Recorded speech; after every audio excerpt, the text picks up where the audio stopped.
Hello students, mains education online classes में आप सभी के लिए मैं लेकर आ चुका हूं अर्धवार्षिक परीक्षा 2025-26 अर्थशास्त्र विषय का पेपर, जिसमें से आपके एग्ज़ाम में ज़रूर क्वेश्चन देखने को आपको मिलेंगे। यहां पर अर्थशास्त्र विषय का जो क्वेश्चन पेपर है इसके हम डिस्कस करेंगे और ये पूरा 80 नंबर का पेपर होने वाला है। सभी एमपी बोर्ड के जितने भी बच्चे मेरे साथ में जुड़ रहे हैं सभी चैनल को सब्सक्राइब जरूर करके रखना, ताकि आप सभी बच्चों को सारी अपडेट मिलती रहे। और आज अर्थशास्त्र के जितने भी क्वेश्चन मैं बताऊंगा ना, इनको आप अपनी कॉपी में नोट जरूर करना, क्योंकि आपकी अर्धवार्षिक परीक्षा का ये पेपर है जो आपकी पूरे अर्धवार्षिक सिलेबस पर आधारित है। चलिए स्टार्ट करते हैं दोस्तों पहले क्वेश्चन से। ये रहा पहला क्वेश्चन आपका। देखिए, इसमें है निम्न में से किस अर्थव्यवस्था में निजी एवं सार्वजनिक क्षेत्र का सह अस्तित्व होता है।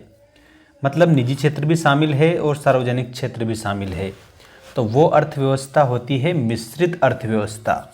तो आप सभी स्टूडेंट को मिश्रित अर्थव्यवस्था याद रखना है। नेक्स्ट क्वेश्चन है, उपभोग की अंतिम इकाई से प्राप्त होने वाली उपयोगिता को कहा जाता है। तो याद रखना, उसको सीमांत उपयोगिता कहा जाता है। तो इसमें आपका सेकंड ऑप्शन सही उत्तर के रूप में लिखेंगे। नेक्स्ट प्रश्न है, औसत स्थिर लागत।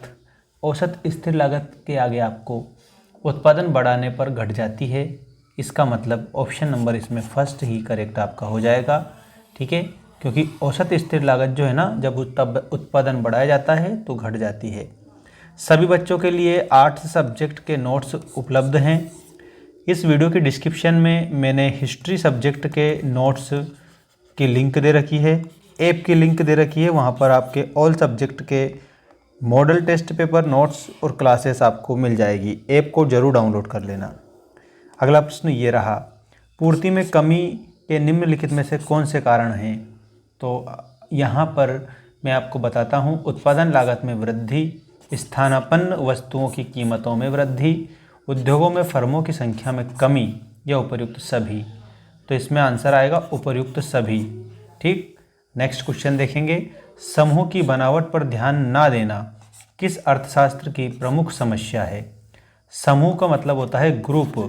अगर समूह की बनावट पर ध्यान ना दें तो वो किस प्रकार के जो अर्थशास्त्र है उसकी समस्या होती है। तो यहाँ पर आपको देखो कंप्लीट आंसर करना रहेगा और वो समष्टि अर्थशास्त्र हो जाएगा।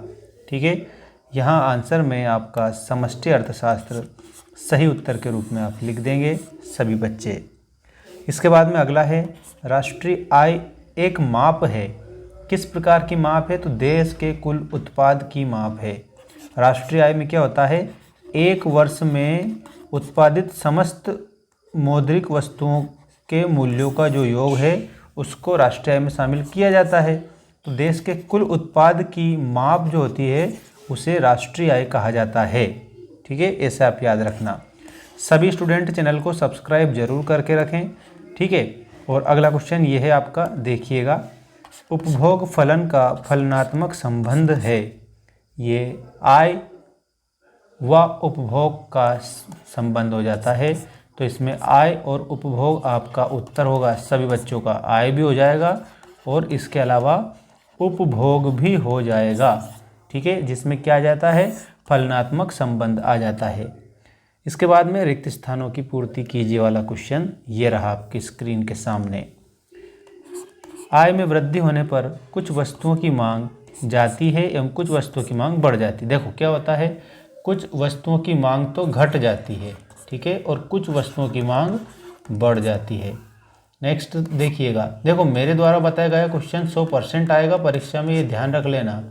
यदि निकट प्रतिस्थापन वस्तु आसानी से उपलब्ध नहीं होती तो उस वस्तु की मांग कैसी होगी। तो उस वस्तु की मांग बेलोचदार होगी। तो इसमें आपको बेलोचदार लिखना है। अगला है, औसत लागत तथा सीमांत लागत दोनों ही लागत से ज्ञात की जाती है। तो दोनों ही कुल लागत से ज्ञात की जाती है। तो इसमें आपको कुल लागत ये लिखना है। अगला प्रश्न है, पूर्ण प्रतियोगिता एक स्थिति होती है। तो पूर्ण प्रतियोगिता एक कैसी स्थिति है, काल्पनिक स्थिति है। तो इसमें आपका आंसर हो जाएगा काल्पनिक। नेक्स्ट क्वेश्चन देखिएगा, इसमें आपका मुद्रास्फीति आएगा। सबसे पहले ही आपको लिखना है यहाँ पे मुद्रास्फीति।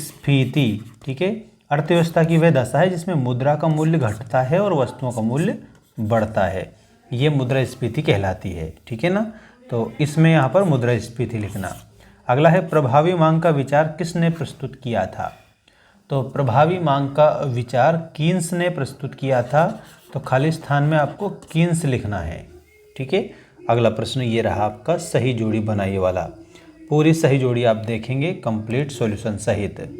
तटस्थता वक्र, तो इसमें तटस्थता जो वक्र है इसके आगे आप सभी स्टूडेंट को लिखना है, एक दूसरे को नहीं काटते हैं। ठीक है, इसके आगे यहाँ पर जो मैं बता रहा हूँ ना वो पूरा कंप्लीट लिख देना।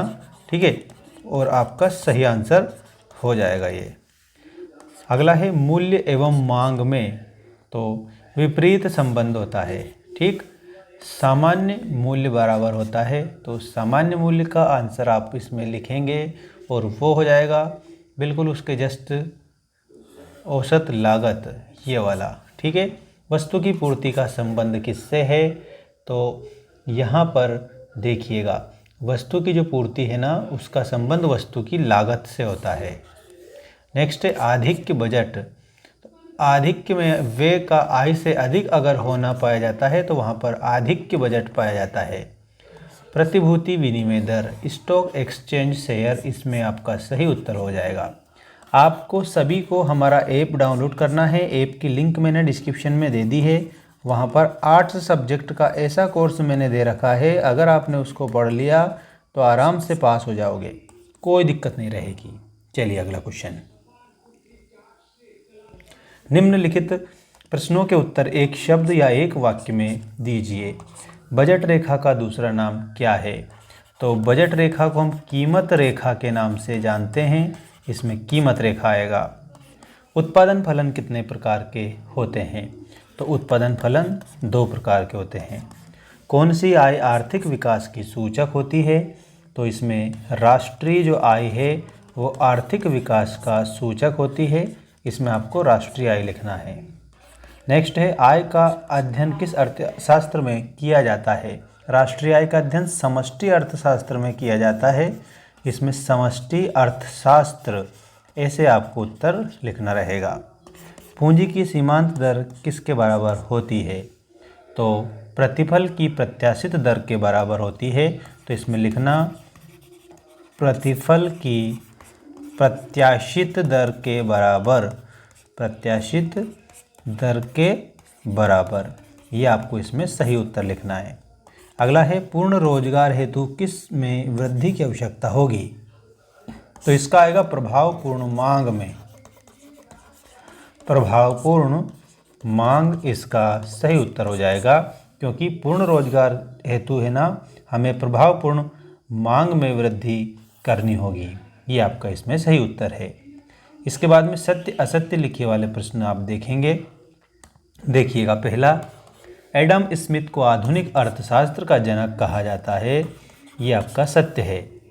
मांग वक्र को औसत आगम वक्र भी कहते हैं, तो ये भी आप लोगों का सही होगा। स्टॉक परिवर्तन एक प्रवाह है, ये बात भी बिल्कुल सत्य है। 1 - एमपीएस = एमपीएस होता है, बिल्कुल डेफिनेटली करेक्ट है। ठीक है, अगला देखो, जिस अनुपात में आय बढ़ती है उसी अनुपात में उपभोग व्यय नहीं बढ़ता है, हाँ बिल्कुल सही है, इसमें भी आपको सत्य लिखना है। नेक्स्ट क्वेश्चन है, भुगतान क्षेत्र का पूंजी खाता हमें ऋणों एवं दावों के बारे में बताता है। बिल्कुल ऋण के बारे में बताएगा, दावों के बारे में बताएगा। बैंकिंग चालू खाते की मद है, सही है, बैंकिंग में चालू खाता भी होता है, मद भी है, बैंकिंग प्रक्रिया, तो ये आपका बिल्कुल सही है।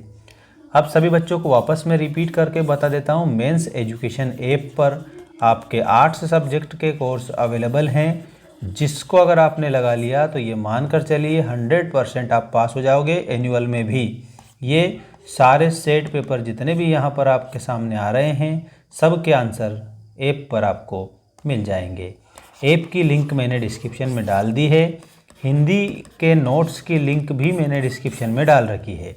तो वेबसाइट पर जाकर और डिजिटल प्रोडक्ट में जैसे ही आप जाओगे ना, तो वहाँ पर आपको लिंक मिल जाएगी आप लोगों के लिए, और उसको डाउनलोड कर सकते हैं ऐप को।